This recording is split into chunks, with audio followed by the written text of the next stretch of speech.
Verlina, are you awake? Faye's voice came through my phone, low and urgent. I pressed it to my ear. Yes. What's wrong? There was a pause, then a rustle, like she was moving quickly. I'm standing in your driveway. There are 2 men loading your sofa into a truck. They say Dane told them it's part of an estate sale. I swung my legs over the side of the hospital bed, ignoring the pull of the IV line. An estate sale. Faye, I'm still alive. I know, she said, her voice tightening. That's why I called you first. I asked her to switch to video. When the picture came up, I saw my front porch. My front porch crowded with strangers carrying out furniture I'd had for decades. In the corner of the frame, Dane stepped into view, giving directions with the ease of someone who believed he owned the place. Put the china cabinet in last, he told one of them, smiling like he was hosting a party. Faye, put him on the phone, I said, my voice sharper now. A moment later, his face appeared. Hey, Mom, he said breezily. Don't stress. I'm just liquidating some clutter. Think of it as an early inheritance. I gripped the rail of the hospital bed. Early inheritance, Dane. I alive. Yes, he interrupted smoothly. But you're not in a position to manage a big property anymore. I'm just getting ahead of things for you. Before I could protest, the call ended. I called back on his phone, straight to voicemail. Again and again, the steady beep of the heart monitor filled the silence, syncing with the pounding in my chest. I set the phone down, but my fingers stayed curled like I was still holding it. While he was dismantling my home, I was stuck here under fluorescent lights, breathing recycled air, my life reduced to a patient chart and a hospital gown. And somewhere deep down, a part of me knew I couldn't let this go unanswered. By mid-morning, the texts started trickling in. A college friend sent me a photo from an online community board. My antique oak desk listed for a fraction of its worth. Available for immediate pickup estate sale. Another message came from a former colleague, a screenshot of Dane's social media post showing the dining room set I'd inherited from my parents. With the caption, clearing space for a new chapter. I called Faye again. She'd stationed herself near the edge of my driveway, pretending to tend to her mailbox.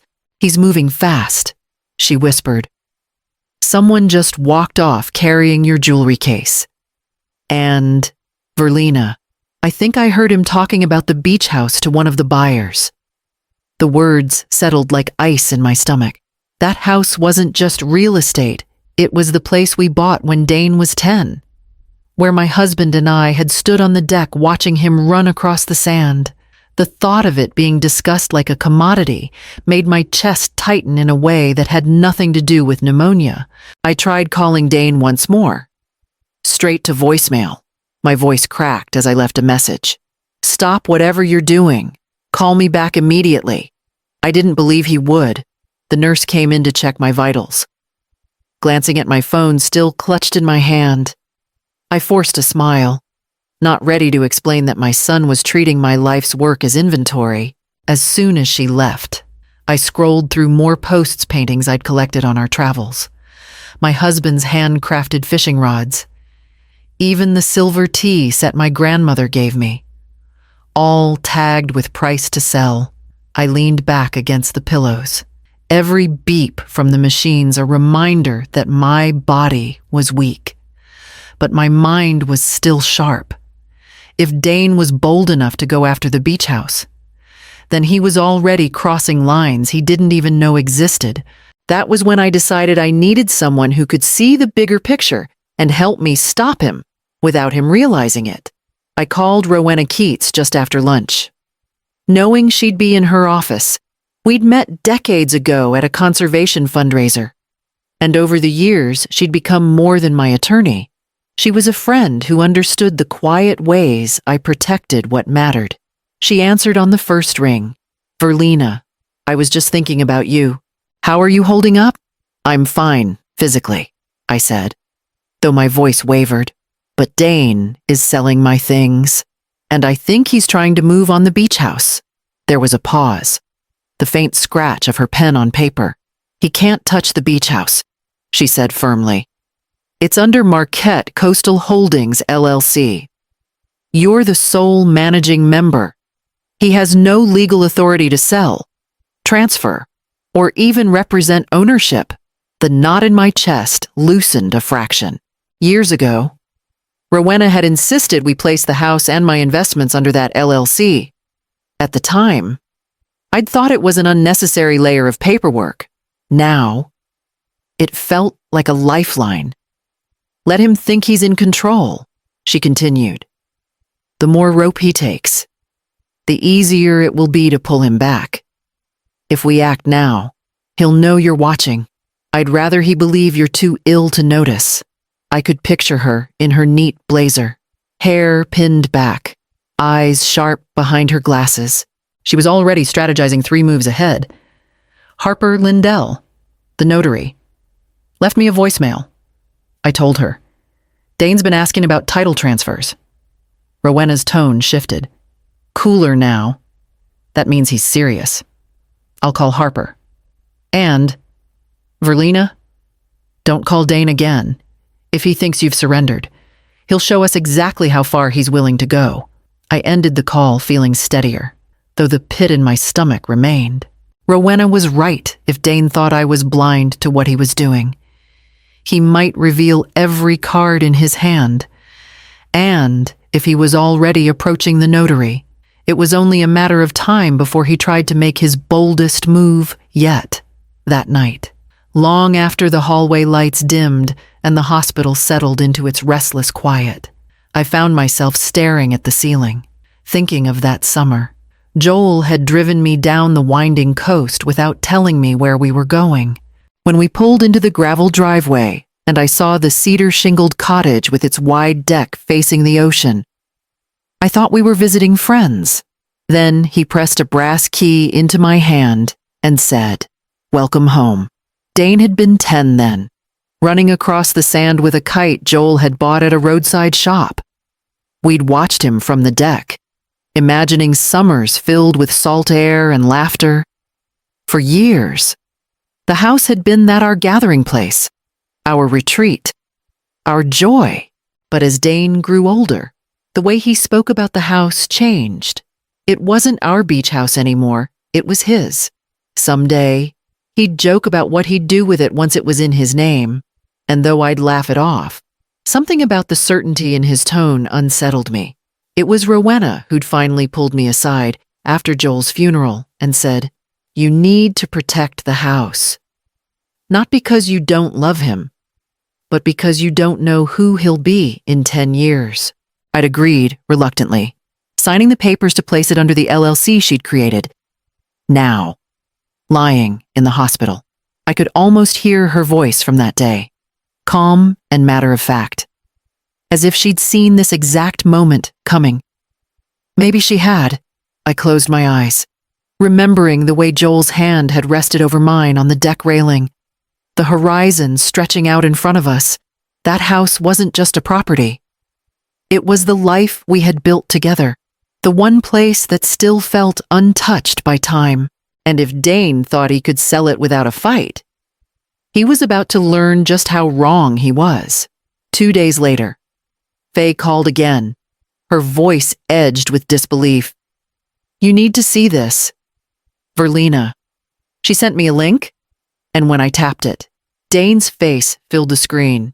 He was live streaming from my living room, strolling from piece to piece as if hosting a home tour for a high-end auction. "This here," he said to the viewers, patting the surface of my mother's mahogany desk, "has been in the family for decades. Solid craftsmanship. Make me an offer." I felt the heat rise in my cheeks. That desk wasn't just furniture. It was where my mother had written every letter she sent me during my first year of college, the ink still faintly visible in grooves from her heavy pen strokes. The camera shifted to the china cabinet. My grandmother's. Now, half empty. "This will be gone by tonight," Dane announced cheerfully. Don't miss your chance. In the corner of the video, I caught sight of a man I didn't know counting cash into Dane's open hand. The exchange was quick, practiced. My things were disappearing in real time, piece by piece, with every click of a viewer's mouse. A nurse came in to adjust my IV, but I barely registered her presence. My phone buzzed again this time. A message from an old friend who'd been following the live stream. "Does he have your permission for this?" I typed back a simple, "No." Later that evening, Rowena called. I could hear the clink of ice in her glass as she spoke. "I've seen enough to know we wait. Let him keep performing. The bigger the audience, the bigger the fall." I lay back, gripping the phone, forcing myself to breathe. It felt unnatural not to scream, but I knew she was right. Every sale he made without my consent was another thread in the rope he was twisting around himself, and he didn't even realize he was tightening the knot. The next morning, my phone rang with a number I didn't recognize. I answered, and a warm but professional voice came through. "Mrs. Marquette, this is Harper Lindell from the county notary's office. I hope I'm not catching you at a bad time." I told her I was in the hospital, but she hesitated before continuing. "I thought you should know your son was in my office yesterday, asking about title transfer procedures for the beach house." My grip on the phone tightened. "And what did you tell him? That I couldn't process anything without the signature of the managing member of Marquette Coastal Holdings, LLC. He seemed surprised when I explained the property wasn't in your personal name." I let out a slow breath, a mix of relief and simmering anger. "It's mine," I confirmed. "It's always been mine." "I wanted to give you a courtesy call," Harper said. "From a legal standpoint, he can't touch it, but it's clear he's trying to act quickly." Her words sank in, solid and cold. Dane had been bold enough to start selling off my belongings in public. But this was different. This was him reaching for the heart of everything Joel and I had built after we hung up. I called Rowena immediately. She listened without interrupting, then said, "Good. Now we know exactly where the line is and that he's ready to cross it. This is where we start building the case." I could hear her tapping on her keyboard as she spoke. "I'll contact Harper myself. In the meantime, you say nothing to Dane. If he thinks you're unaware, he'll show his entire hand." I agreed, though it burned to stay silent. I lay back in the stiff hospital bed, phone resting on my chest, and felt the shift inside me. This wasn't just about protecting my home anymore. It was about showing him there were consequences for treating my life like a prize to be claimed. By the afternoon, Rowena and I had a plan. From my hospital bed, I signed the authorizations she emailed over, my hand steady despite the weight of what they meant. With those signatures, every account Dane might access was frozen. Rowena moved quickly. She contacted Harper, instructing her to draft and send formal letters to every buyer who had purchased something from my home in the past week. Each letter canceled the transaction, explained that the sale had been unauthorized, and offered a refund paid directly from Dane's own accounts where possible. I imagined the confusion that would ripple through his carefully arranged deals. He'd have to face not just my refusal, but the angry voices of strangers demanding their money back. We didn't tell Faye or anyone else what we were doing. The fewer people who knew, the cleaner it would be when everything came to light. I let the silence work for me, knowing it was bait in the water. Late in the day, Rowena called back. "It's done," she said. "By tomorrow morning, the first wave of cancellations will hit, and I've filed a notice with the clerk's office preventing any transfer of the beach house without my express confirmation." I closed my eyes, letting the relief settle in slowly. For the first time since that call from Faye, I felt the ground under me again. The nurse came in to check my vitals, and I answered her questions with an ease that surprised us both. My body still ached, but the knot in my chest had loosened after she left. I stared out the window at the pale stretch of sky. Somewhere out there, Dane still thought he was in control. He had no idea that the ground beneath his feet had already begun to give way. And soon, he was going to feel it shift. The next morning, my phone lit up with a string of missed calls, 5 from Dane, 3 from an unfamiliar number, and 1 from a local consignment dealer I recognized by name. I didn't answer any of them. Instead, I listened to the voicemails in order. The first was Dane, his voice sharp and clipped. "Mom, something's wrong with the bank accounts. Call me." The next was from the dealer, irritated. "Your son says there's been a mix-up with the payment for the dining set. I need to know if this is legit." By the fourth message, Dane's tone had shifted from irritation to desperation. "You need to fix this. People are calling me non-stop. They're saying the sales aren't valid. What did you do?" I let each one play to the end before deleting it. The silence afterward was delicious.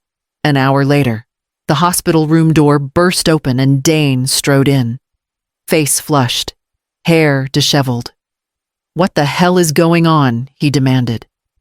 Ignoring the nurse who tried to stop him, I didn't raise my voice. "I told you to stop selling my things. You didn't listen." His hands curled into fists at his sides. "Those buyers are threatening to sue me. I'm losing money on deals that were already closed." I met his glare evenly. "They were never your deals to make." For a moment, he just stood there, breathing hard, eyes darting around the sterile room like he was looking for an exit that didn't exist. "You're sabotaging me," he finally said. But the heat in his words was undercut by the first trace of doubt I'd seen in him in years. "No," I said quietly. "I'm protecting what's mine." The nurse stepped in again, firmer this time, and he backed toward the door. "This isn't over," he muttered before leaving.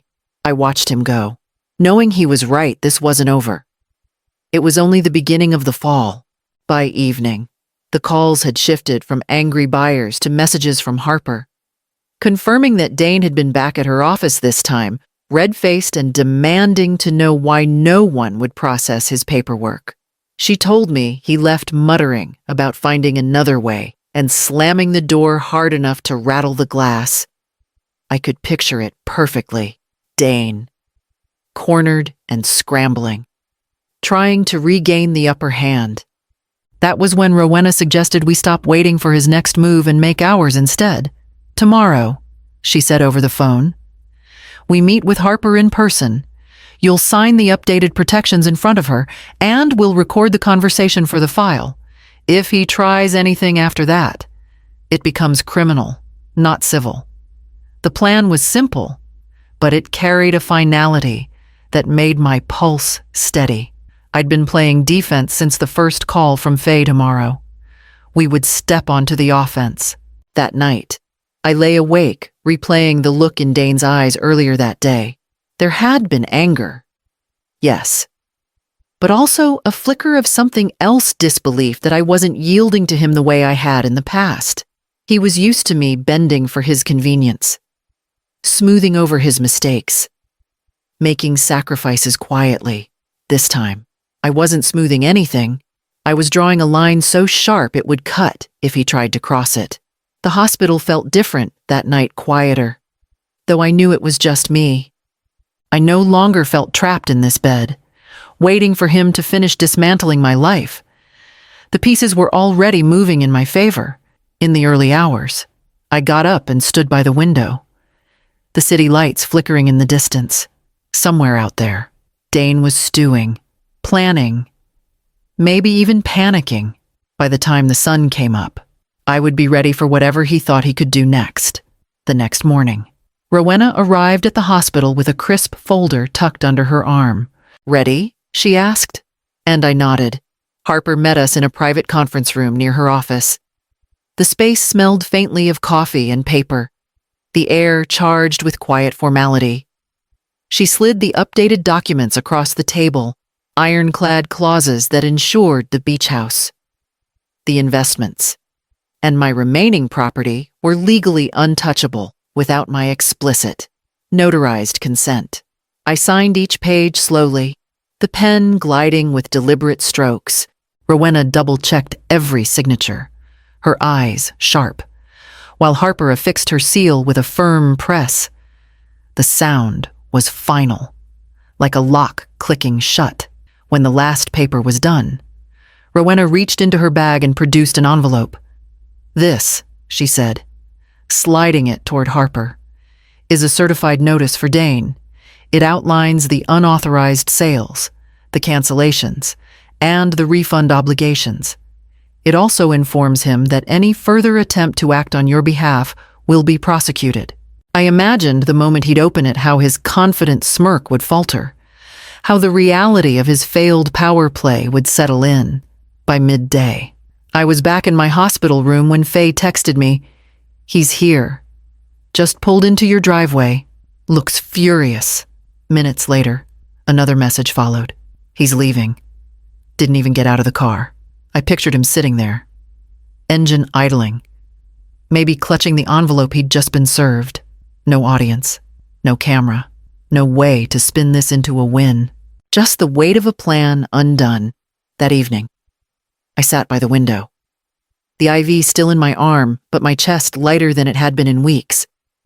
Outside, the sky was streaked with the deep orange of a day ending. My home, my memories, my life, they were still mine. And now, they were guarded by more than sentiment. They were secured by the quiet strength he'd underestimated from the start.